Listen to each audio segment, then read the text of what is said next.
Let's get straight into it. We've got the Solihull Writers in the studio. We've got the first batch here coming up now.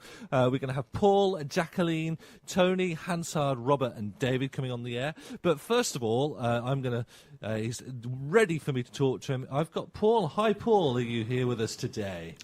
Hello, Nick. Thank you very much. It's a pleasure to be here. It's a pleasure to have you on. How are you doing? You all right? I'm fine, and as you can see, the Solihull Writers are fine too. They're good to go. Tell me a little bit about Solihull Writers. How long have you been with the group? Oh, it's quite a well-established group, probably one of the longest established in central England. It was formed in 1967. Right. We still have a couple of original members in the society. So how long have you been in? I've been here about 30 years. A friend of mine cajoled me into joining, and I enjoyed it so much that I've been coming ever since. So what sort of things did a group do? Do you meet on a regular basis? Have you prepared stuff? Have you got content that you put together? We meet twice every month, that is the second and fourth Wednesdays, and we have a provisional programme that is laid out at the beginning of the year, with optional items that people will discuss. We also have workshops in various things, and we have several competitions a year. And can people join if they want to? Are you looking for members? We're always happy to help people who are interested in writing, whether they're beginners or whether they're professionals. We're quite proud of our record, actually. We have one person who recently wrote a novel and it became #1 in Japan. That's fantastic. That's wonderful. And so you've got a wide range of genders. You've got men, women. You've got you're old and young, haven't you? How do people get in touch and find out more if they want to get involved? The easiest way is simply to Google Solihull Writers, and you'll find that we have a website and we're on Facebook. And there's lots of news and what the latest ideas that are going on in there. And people can get in touch that way?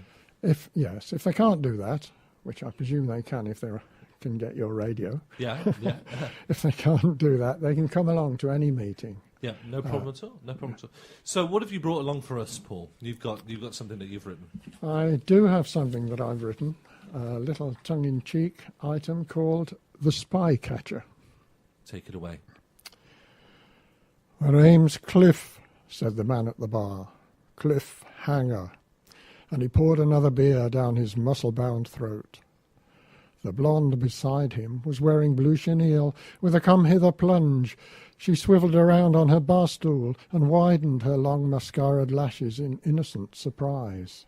Cliff continued, "I was a weedy baby, so my parents called me Cliff to make me feel rock-solid tough.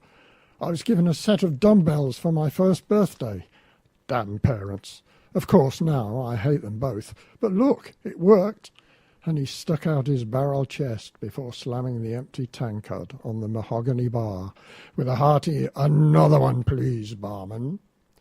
"Lager, sir, with ice?" queried the barman.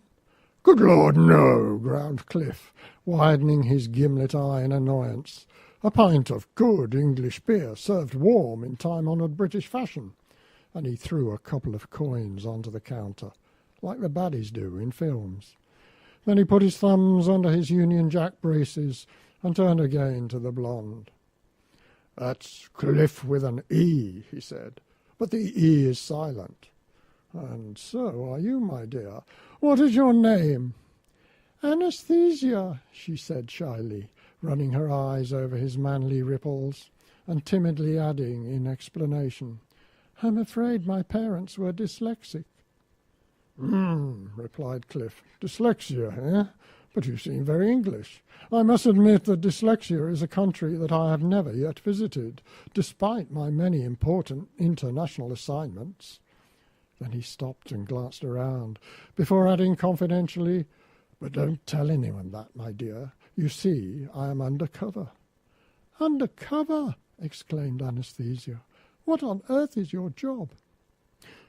"Look," said Cliff, refilling her baby sham and popping a cherry on top. "I chase foreign spies. Now why don't we go somewhere less public, as I have further undercover matters I would like to discuss with you." Anastasia sighed. "Oh my," she said huskily. All my life I've been waiting to hear those words." At which he took her in his gallant arms and galloped up the stairs.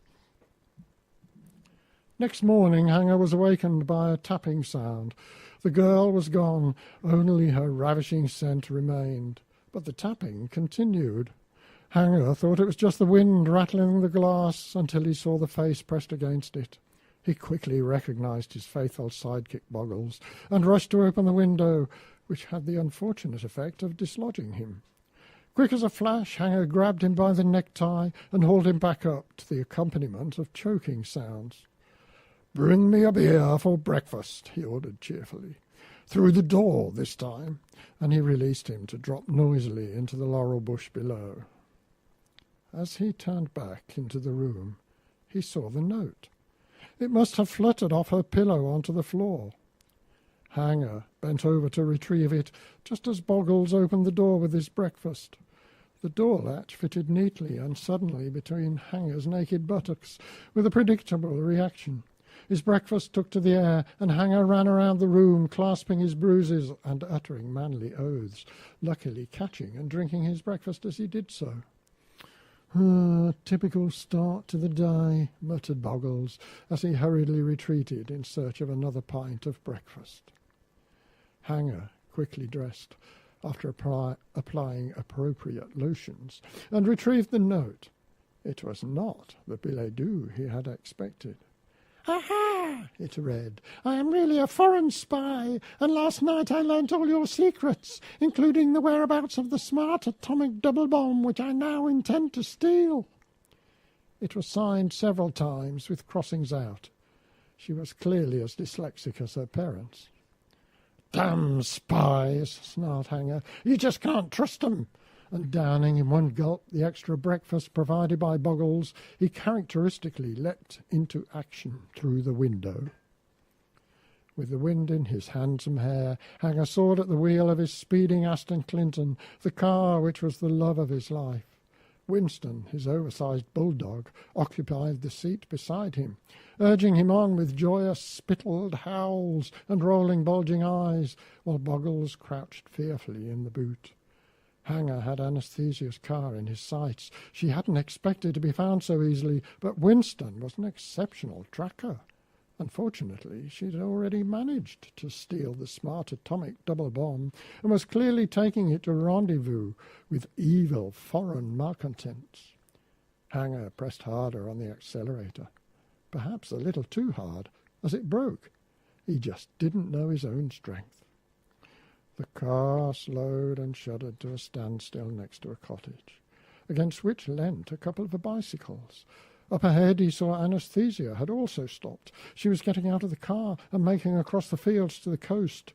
He could see that she was carrying the heavy bomb under her arm. Nice biceps for a woman, he thought. No doubt there were accomplices waiting there with a submarine to spirit her and the bomb away. Hanger seized one of the bicycles and with Winston on the crossbar set off in pursuit, with Boggles puffing after on the other bike. What Anastasia didn't know was that Hanger was also a champion cyclist, and he began to quickly overhaul her across the field. What Hanger didn't know was that the field ended in a cliff. Hanger pedalled as if his life depended on it, heedless of the consequences.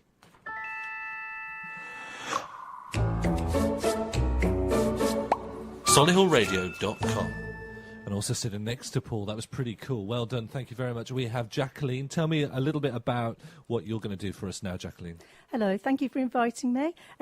Well, in the 1960s, when I first read The Cat in the Hat by Dr. Seuss, I fell in love with reading.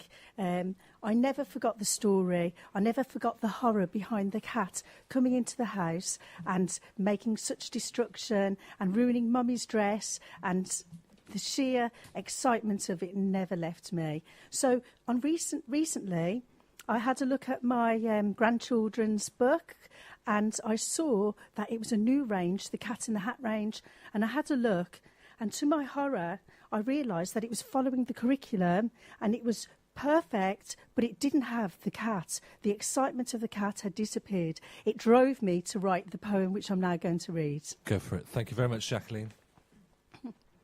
Surely not an ode to the cat?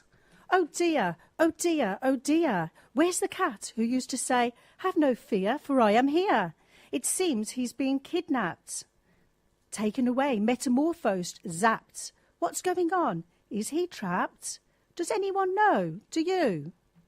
Oh, oh, oh, oh, not an ode to the dead. Your disobedient actions surely haven't put you to bed. Like a sighting of Elvis, I thought I saw you the other day. It was your face, but nothing else. No way. You were tame, following the curriculum. There was no danger exposed, no naughtiness. No fish spinning on your thumb, nor children home alone without a mum. Just a box set on sale with you, teaching in facts and rhyme, but hollow and empty, sending a chill down the spine. Maybe you're trapped in a box with thing 1 and thing 2. Do you know there's an imposter impersonating you? My sister and I would sit, watching the rain drop bit by bit, waiting for Mummy to run to the shop. Eyes open wide through the window, we would sit and stare, and the rain would drop, drop, drop. As we watched Mummy enter the shop door to get writing paper, pens or paint, we didn't care, for our biggest dream in her absence was for him to visit this unlikely pair. Just then I looked at my sister, she looked at me. We two thought we heard a tap on the door. It couldn't be. Could it be the cat, the provocateur, here to visit us? Truly, surely, hopefully. Were we in for an adventure? Paint on the wall and the mat, a welcome visitor wearing a hat. The one who in the book taught us tricks, funny fun, risks, defiance, before we knew about compliance. Along with humour, kindness, fear, destruction, relief, amazement. 50 years on, I shed a tear. For all he taught, truth and lies, he was a friend who for a minuscule moment had filled our lives. But fear not, dear cat, the search party's out. I'm not going to let you die. No, no, no. Together we must all shout. Remove the good cat, imposter. Put the real face on a wanted poster. Search for him in your soul. Hunt for his character. Look perhaps in the fish bowl. Dr. Seuss thought children's books were boring and so created verse with drawing. Children, adults everywhere, please find that cat so he can continue touring. A rebel cat without a care, the children will understand. You see, they're very clever to be fair. Oh yes, Dr. Seuss had it all in hand, everything was planned. Now, listen carefully, hold up your ear. Is that him behind the door? Oh, enjoy, enjoy, as you shudder with fear. Anything might happen when the cat is near. That's fantastic. Thank you very, very much. Let's give her a round of applause if we're in the studio. Hey, thank you. Hey, thank you. And Paul as well. Thank you very much. We've also got sitting next to Jacqueline now, Tony. Are you there, Tony? I'm here, Nick. Hi, Tony. Tell me a little about what you prepared for us today. Well, I've got an autobiographical poem. Put simply, it's man meets wife in Birmingham to find out if she's pregnant for the first time, presumably his. Okay, take it away. Okay, it's called Day of Expectation.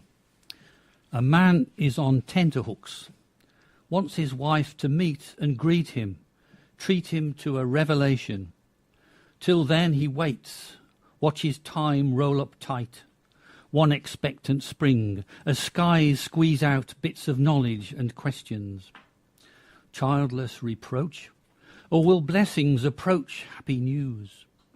The day is a fulcrum to balance now or never, a watershed for blizzards, or a generation's lengthy bliss. Do 3 stone worthies outside the registry office read the answer on a scroll? Does an austere post-war library hold portents in a book? Concrete neither bothers with tidings, nor holds up moments poised for pregnant truth. Its grey is blank, but he wants wise. Is she babbied up or not? Is her body telling lies? Is he the only one here with breached breath, stalking round and round the hall of memory, trying to stake down a heart skewered by anxiety, trying to shake down a head pummeled by possibilities? Through the Venturi that is Paradise Forum, With hemmed-in everyday crowds, out of a narrow-hipped doors he's shipped, helpless as a wet St. Martin's Market fish, to the same old barren Chamberlain Square, where Birmingham begats mundane fare. Then he notices her anorak, miracle red as birth blood. She too waits, watches time deliver a father to her, sits on curved aggregate steps, labour hard, legs drawn up to her chin, inducing pain or passion, head back deducing joy or misery, rapture or rupture. A few more yards and he shall know. Victoria spins round on her plinth, smiles and nods.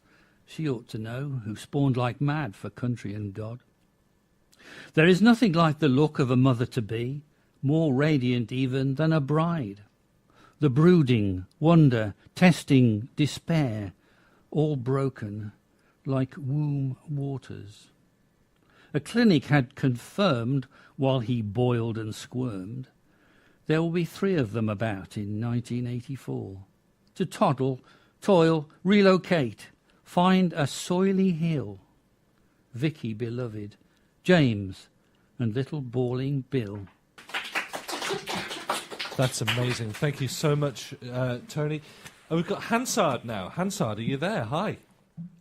Hi, everyone. Hi, all listeners. Hi there. How are you? I'm good, thank you. Not too nervous, I hope. No, I'm okay, thank you. What have you prepared for us today? Well, I'm going to read a prose from a memoir that I've written, which is going to be published in March. Wow. So the memoir is about my life in Kenya, because I was brought up, I was born of Indian parents as a British subject, but born in Africa, Kenya. So the memoir outlines my identity from the 3 continents and how that makes me who I am. And it also talks about the colonial history of the migration between the 3 continents. So sorry, go on. This is going to be out in March, and it's going to be available on Amazon. I'm looking forward to that. It sounds like you've got a really rich heritage there. Take it away. Okay, thank you. We did not have PlayStations, Nintendos, Xboxes, video games, no 99 channels on cable, no videotape movies, no surround sound, no mobile phones, no desktop PC, no laptops, no iPods, no iPads, or internet chat rooms, no TV, no hi-fi and Wi-Fi. We just simply had a 2 or 3 band radio placed in the family sitting room to be shared by all. We did not have parents who would ask us questions like, "What would you like to eat for breakfast, lunch or dinner?" We ate what was put in front of us. No menu, no choice, no fuss, no waste, and no leftovers. After dinner every night in almost every household, the school-going children must recite all the times tables from 1 to 25 before going to sleep. We had a very loving, caring, and wonderful friends. Their loving parents whom we very fondly called uncle and auntie, and we were not treated any different from their own children by them. We fell from the trees numerous times, got cut, hurt, bled, broke bones and teeth, and there were no compensation claims, but only a will to be strong, rise, and move on. This is how we Indians grew up in Kenya in the 60s. We ate fruits fallen on the ground, never washed them, and yet never had any viruses or infections of any kind. We used to bathe using a bucket and Lifebuoy soap. We did not know what shampoo, conditioner, or a bath and body wash was. We rode bicycles everywhere in town with someone sitting on the carrier or crossbar in school, cinema, or playgrounds, knocked on the door of a friend's house and were welcomed and without hesitation would be treated with some goodies. This generation of ours has produced some of the best risk takers, problem solvers, inventors, winners, and the most successful people ever. The past 50 years have been an explosion of innovation and new ideas, obviously with some failures, but most successes. We had patience, understanding, discipline, respect, maturity, wisdom, motivation, commitment, and responsibility. And above all, we learned and survived the hard way and had our parents and grandparents who were overseeing us with their experience, guidance, and blessings. This is how we Indians grew up in Kenya in the 60s. Well done. Fabulous. That's awesome. I mean, how long did it take for you to do that? To prepare the whole sort of book? The whole book. The book's taken me about 18 months to write. Wow. And it's in the final stages now. It's being typeset and nearly ready to be published. I hope it But goes I got so a lot of help from Solihull Writers group. Yeah. I was guided and supported by my colleagues there. So it was a very enjoyable process with their support. Thank you so much, Hansard. Thank you for coming on. Thank you. And just beside her, we have got Robert now. Hello, Robert. Good morning, Nick. Hello. You have such an amazing voice, and you prepared some poems for us, haven't you? I have 2 poems for you this morning from my collection Late Starter, which is available on Amazon. Oh, right. Okay, there's lots of plugs here this morning. Love it. Okay, fire away. Thank you. The first one is called Red Flares. White sails, when they left, all those months ago, from this same harbour, breathed tonight in dusk and rain, and the gale blowing fit to bust through the cliff itself around the bay, and the harbour lights upon the pierheads utterly blotted out by sheets of spray. But it is their hull, pale blue once, pitch black now, in the dark and muck of a long voyage, and their short mast aft. But where's the jibboom that jutted proud at the bow, and the main broken off now at the lower cross trees, and the stays sagging to port when the wind allows? And there's her red flare. They're in trouble now, knowing this tack won't make the harbour mouth, and no sea room to try a second time.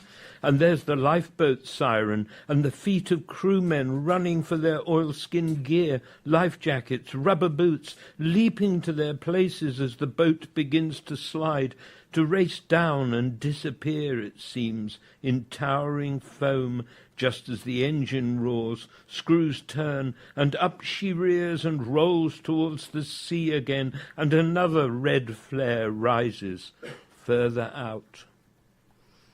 And morning now. The storm past. Little knots of sombre faces gathered on the quay. Low tide now. So beneath the cliff they see what scraps and fragments, timber, wires and spars remain. The lifeboat picked up 2 last night, the other being found at dawn, caught up on a lobster pot set by Jem Hankins, where he always had, in the next-door bay. We brought them to the church, which was their home. All 3 were christened there, and there they'll lie. The second one is entitled Spring in a Winter Place. Warmth in the day, if not at night, through a small corner pierced in frosted glass, via a brief gap, the chestnut leaves at last begin chlorophyll-filled unfurling, whispering up into the blue-white sky. Boredom and noise, always boredom and noise, banging of doors and feet on stairs, and cups on handrails, and threats all round, despite the bars and locks, not our locks, not my locks, designed to keep me safe. Winter, always winter here inside, whatever might be seen briefly outside, on marches to and from and round. No sign of sea or cliff or gull or sun, though I can smell and feel and hear them all, they are not mine. And yet the chestnut branch is mine, by right of sight. Until the glass is mended, I can watch leaf and blossom in their turn. Will I still be here in conquer time? I should not be here. Everyone says it, but for me it's true. I didn't do it, or at least not as they say I did. It wasn't my hand, not my boot, my car, and I will never ever let my mind trap me again into needing friends like them. Or will I, when the spring and summer pass, and on my own, without a job, with winter coming on, without a home, will I come back here? Is there some way through to an alternative path? Can my life branch away from what is normal here, a way of life without the noise and threats? Even in spring, this is a winter place. That's amazing. Well done. Woo! Thank you, Robert. And just next to Robert, we have got David. So, David, tell us a little bit about what you prepared today. Hello, Nick. Yes, it's a very short poem about a water journey, as that's its title. It's kind of a metaphor for life, really, and the way that water travels forwards, and life is like that sometimes. Take it away. Thank you. Water journey. A waterfall, always falling down, never up, never across, from a river, from a stream, from a brook, finding a level to a lake, from a pond, from a puddle, always awake, seeking new ground, surviving, filling, fueling, living, passing on the strength of its hours, its days, of a youth so beautiful. It took a life to dare to jump for the excitement of the fall, always down, never up, the experience of a life never down, always up, reaching the spirit of a waterfall, on a journey through a dream, sometimes down, sometimes up, bright as colour, bright as the sun, full of the sky, flowing forward, flowing on, reaching a pinnacle on the edge of a rock, on the edge of a stone. The softness it breaks, the softness it takes. Thank you very, very much. That's absolutely awesome. Thank you, David. You're welcome. Thank you. You're listening to Solihull Radio. Firstfields is one of the region's most respected law firms with more than 120 years' experience. Winners of the Chamber of Commerce Excellence in Professional Services Award and High Growth Business of the Year Award. We have over 150 experts working across 8 regional offices, all dedicated to finding you real solutions. Get to know us better at firstfields.co.uk.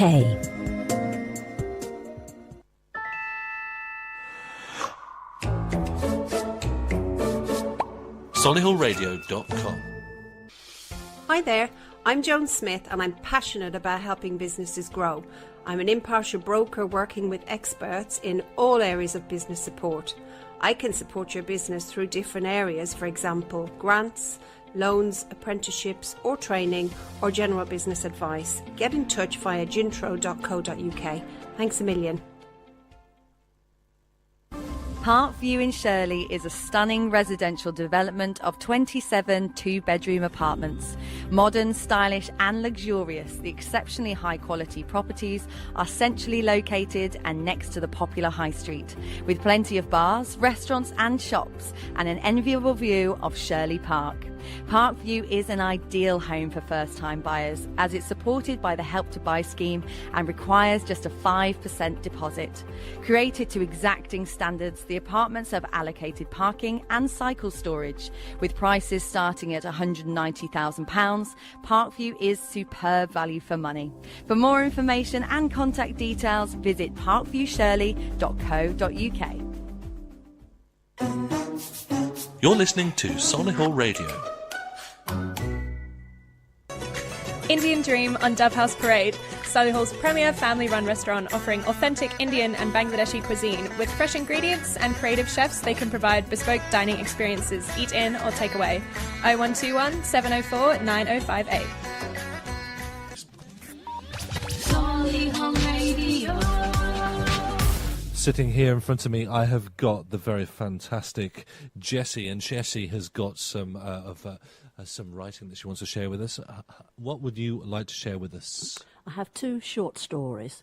They're very short, and hopefully you will identify, some of us will identify with what happens in them. Thank you very much, Jessie. Would you like to take it away? Yes, the first one is called Parlous. You can drive tonight, Ian said, then I can have a drink. June felt her stomach turn over. She hated driving Ian. He did nothing but criticise her. We could get a taxi, she said. I'm not wasting money on a taxi when you can drive, Ian said. Anyway, the practice will be good for you. They were going to a country pub to meet friends for a meal. All week June was dreading Saturday night. She tried to relax and tell herself it would be all right, but as the weekend drew near, she became more and more depressed. Shall we go in my car? June said on Saturday morning. No, we'll go in mine. I'll drive there and you can drive home. There's no comfort in your car. This made June feel even worse. She was quite happy driving her own little runabout, but Ian's big flashy car was another story. June went to the hairdresser's in the morning, then put on her best dress. At least she'd feel she looked good, even if she didn't enjoy the evening. As Ian drove to the pub, he kept a constant stream of driving instruction, telling June how to turn corners, overtake, approach traffic lights and park. They had a pleasant evening, and June enjoyed chatting to their friends. Ian drank steadily all evening and kept the men in stitches, telling stories about June's mishaps when driving. At last it was time to go home. They came out to get in Ian's car. Just watch this, lads, Ian said. June will never get out of that space in one go. She's hopeless at backing out. June got in the car and Ian stood waving his arms, shouting, Left hand down, now straighten up. June looked in the mirror and saw his grinning face. She put on her foot on the accelerator and began to ease slowly out of the parking space. Suddenly, bang, bang on the boot. It was Ian. Watch it, you stupid bitch, he shouted. Left hand down. You nearly had my wing mirror off. June was trembling as she grasped the steering wheel. She felt for the accelerator again and looked in the mirror to see Ian standing behind the car and gesticulating wildly. Come on, he was shouting. Her foot found the accelerator and she pressed down hard. The car shot back and Ian disappeared from sight. Second story The now. second one is called Facing the Music. Patrick walked through the door and tapped his feet in time to the music. A waltz, he said. I do like a waltz. He walked up to a lady in red and said, Please, may I have this dance? She turned away, ignoring him. Patrick was not put off. This reminds me of Saturday nights at the Lyceum Ballroom, he said. They were great times. As he looked round, the tempo changed. Oh, a tango. It's years since I've tangoed. And he searched for a partner. Most people seemed to be deep in conversation with each other, looking the other way. His eye fell on a buxom West Indian lady. He nodded, winked at her, raising his eyebrow questioningly. She smiled and said, Why not? They danced round, avoiding obstacles while people watched fascinated. As the music faded, Patrick kissed his partner's hand and said, Thank you, that was lovely. She smiled at him and did a mock curtsy. There was a ripple of applause. Patrick looked round, beaming. The next tune was a quick step, but before Patrick could find a partner, he heard a voice. Oh, Dad, there you are. We've been looking for you. It was Karen and her husband. Fancy seeing you, Patrick said. I didn't think you liked dancing. Dad, we're in the supermarket. Don't you remember? You came shopping with us, but you've wandered off again. Patrick looked puzzled. Supermarket? But I heard the dance music, just like old times it was. I don't know where your mum's got to. I had to find another partner. Karen sighed. Mum's been gone for years, Dad, she said gently. Now we need to get back to the home or you'll miss your tea. The home? Patrick said. Karen sighed again. Yes, Dad. It's Friday. Fish and chips tonight, your favourite. Patrick smiled and took Karen's arm. Fish and chips, he said. Thank you very much, Jessie. That's amazing. Thank you. You're listening to Solihull Radio. We still have the Solihull Writers here in the studio, and just opposite me now I have got Stuart, and Stuart has prepared something for us now. Hi Stuart, how are you doing? I'm very well, Nick, how are you? I'm very good, very good. What have you brought for us today? So I've brought a short poem titled I Sat Down. It is about a relationship between a man and a woman, which has become fraught with turmoil, and the man has decided that the best way to resolve the problems is to write a letter. And the poem is about the struggles to write this letter. Okay, take it away when you're ready. Thank you.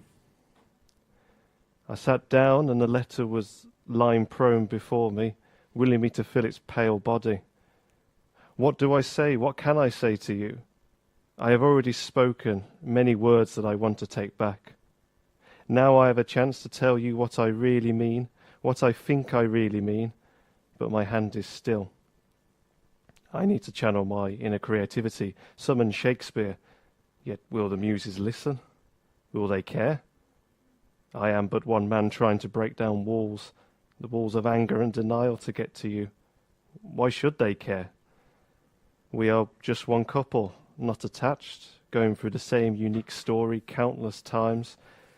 I don't even know how I truly feel. I know what I should feel, but not when I should feel it. Maybe a therapist would be better writing this. I'm not qualified. I don't have a doctorate in pouring my heart out onto cold white paper and giving you the power to crush it all. But I can sense you. Still feel your faint presence in this room.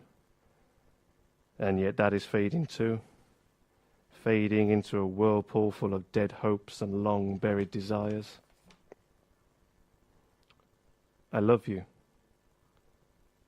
I love you. Maybe I should put that in there somewhere. Wow, that's amazing. Let's give him a round of applause. Thank you very much. I've also got Cornelia over here. Do you want to tell us what you... Carnelia, sorry, I must forgive me there. Do you want to tell us what you've brought along for us today? Well, first I'd like to say that I've never written poetry until this particular one. Of being a housewife with 5 sons, 4 under 7, I barely had time to read. But then my youngest son presented me with a granddaughter. My, how that changed life. So this poem encapsulates time with her in mind. Hair soft as down, eyes wide, the babe's mouth bubbles, warm, secure, nestling in its mother's arms. Time changes nothing.